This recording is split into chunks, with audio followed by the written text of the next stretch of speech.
Hi, and welcome back to U.S. History with me, Mr. Snyder, and today we'll be talking about the few years leading up to the Civil War, the election of Lincoln, the Southern States secession, and the beginning of the war itself. Your learning targets today are to compare the candidates in the election of 1860 and discuss the results, talk about why these and how the Southern states secede from the Union, and we'll talk about the outbreak that leads to war. So the election of 1860, we have four candidates. Abraham Lincoln, the nominee of the new Republican Party, doesn't want to interfere with slavery where it already exists, but he just wants to prevent it from spreading into the territories. Then at the Democratic Convention, the Southerners and Northerners are completely split on the issue of slavery. The Northerners want popular sovereignty to decide the issue, and the Southerners want to have slavery protected in the states and the territories. So they split on the issue. The Northerners nominate Stephen Douglas, part of the Lincoln-Douglas debates, and take the position that popular sovereignty should decide slavery in new states. And then John Breckinridge of the Southern Democrats believes that it's the job of the federal government to protect slavery and expand it into the territories. So two different Democratic nominees, Southern and Northern. And then John Bell is the nominee of the Constitutional Unionist Party. And they basically want to delay the issue. This is the last few remaining Whigs, and some people of a party called the Know Nothing Party formed the Constitutional Unionist Party. Basically, they want to delay the question. They say the federal government should support slavery and keep the Union together. They're kind of the compromise. Well, here are your results. You can see the North has all Republican votes. You can see the South has all Southern Democratic votes for Breckinridge. The Constitutional Unionist Party takes some of the border states, Kentucky, but then West Virginia hasn't been formed yet, takes Virginia and Tennessee, and then the Democratic Northern Party, Stephen Douglas, just takes Missouri and half of New Jersey there. So basically, the South does not vote for Lincoln. He doesn't even appear on the ballot in 10 southern states. So they don't vote for him. They don't consider him their president, and they decide to secede. So South Carolina calls a convention as soon as the vote is confirmed to discuss secession from the Union.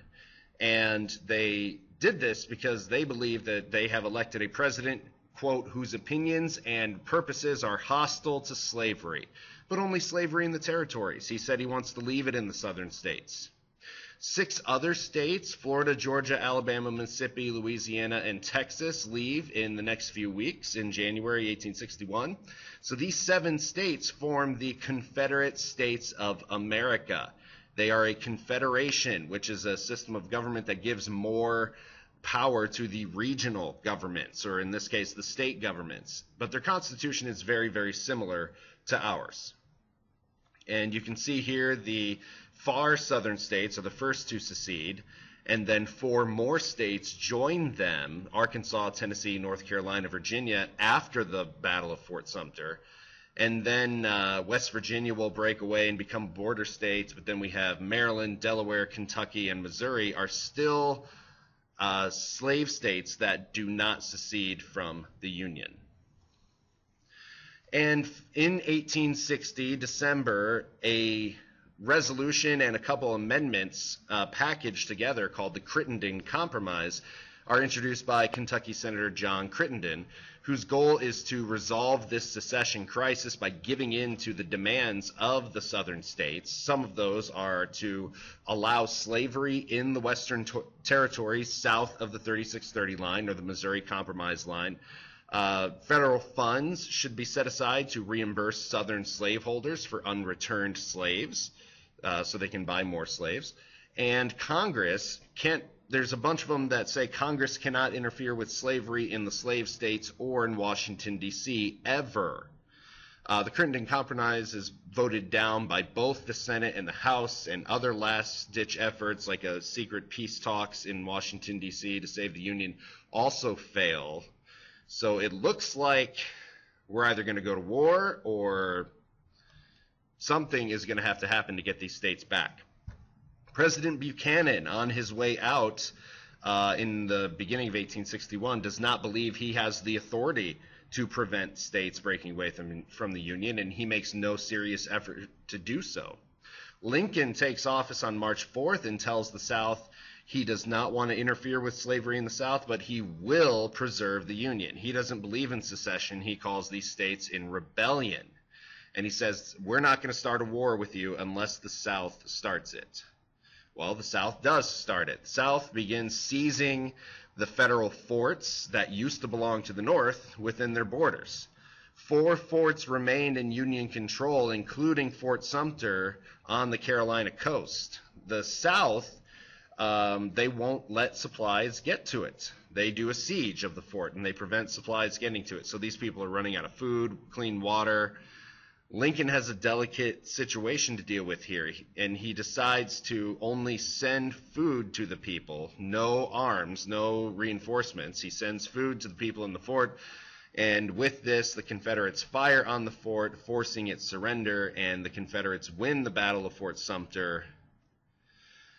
What are the effects of Fort Sumter? Lincoln calls up 75,000 volunteers to help fight the Southern insurrection, he calls it. And in the South, those 4 other states secede. Virginia, Arkansas, Tennessee, and North Carolina secede from the Union. So why are there 13 stars on the flag? It's because Missouri and Kentucky also had separate governments dedicated to the South that says they seceded. And so the South considers them part of their country. We consider them part of ours.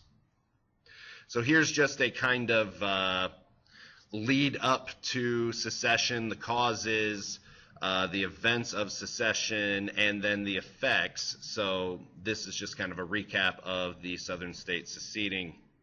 And that's all I have for you today. Be sure to fill out your learning targets, bring any questions you have back to class, and I'll see you then. Bye-bye.